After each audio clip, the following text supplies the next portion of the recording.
ओम नमः शिवाय।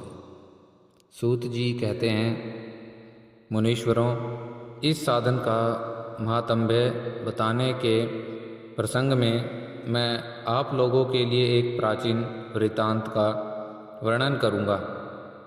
उसे ध्यान देकर आप सुनें।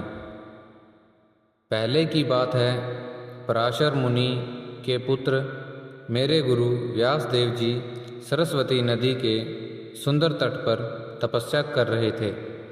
एक दिन सूर्य तुल्य तेजस्विनी विमान से यात्रा करते हुए भगवान सनत कुमार अस्मात् वहाँ जा पहुँचे। उन्होंने मेरे गुरु को देखा। वे ध्यान में मग्न थे। उससे जगने पर उन्होंने ब्रह्मपुत्र सनत कुमार जी को अपने सामने उपस्थित देखा। देखकर वे बड़े वेग से उठे और उनके चरणों में प्रणाम करके मुनि ने उन्हें अधर्य दिया और देवताओं के बैठने योग्य आसन पर अर्पित किया। तब प्रसन्न हुए भगवान सनत कुमार विनीत भाव से खड़े हुए व्यास जी से गंभीर वाणी में बोले, मुने, तुम सत्य वस्तु का चिंतन करो। वह सत्य पदार्थ भगवान शिव ही है, जो तुम्हारे साक्षात्कार के विषय में होंगे। भगवान शंकर का श्रवण, कीर्तन, मनन ये तीन महत्तर साधन कहे गए हैं। ये तीनों ही वेद सम्मत हैं।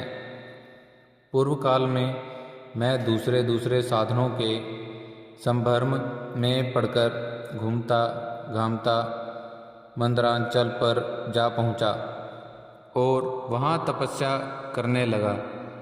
तदंतर महेश्वर शिव की आज्ञा से भगवान नंदेश्वर वहाँ आए। उनकी मुझ पर बड़ी दया थी। वे उनके साक्षी तथा शिव गणों के स्वामी भगवान नंदकेश्वर मुझे स्नेहपूर्वक मुक्ति का उत्तम साधन बताते हुए बोले, भगवान शंकर का श्रवण, कीर्तन और मनन ये तीनों साधन वेद समस्त हैं और मुनि के साक्षात कारण हैं। यह बात स्वयं भगवान शिव ने मुझसे कही है। अतः ब्राह्मण, तुम श्रवणा तीनों साधनों का ही अनुष्ठान करो। व्यास जी ने बारंबार ऐसा कहकर अनुगामियों सहित ब्रह्मपुत्र सनत कुमार परम सुंदर ब्रह्मधाम को चले गए।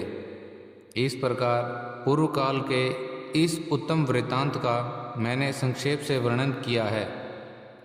ऋषि बोले, सूत जी, श्रवण आदि तीन साधनों को आपने मुक्ति का उपाय बताया है, किंतु जो श्रवण आदि तीनों साधनों में असमर्थ हो, वह मनुष्य किस उपाय का अवलंबन करके मुक्त हो सकता है? किस साधन भूति कर्म के द्वारा बिना यत्न के ही मोक्ष मिल सकता है? ओम नमः शिवाय।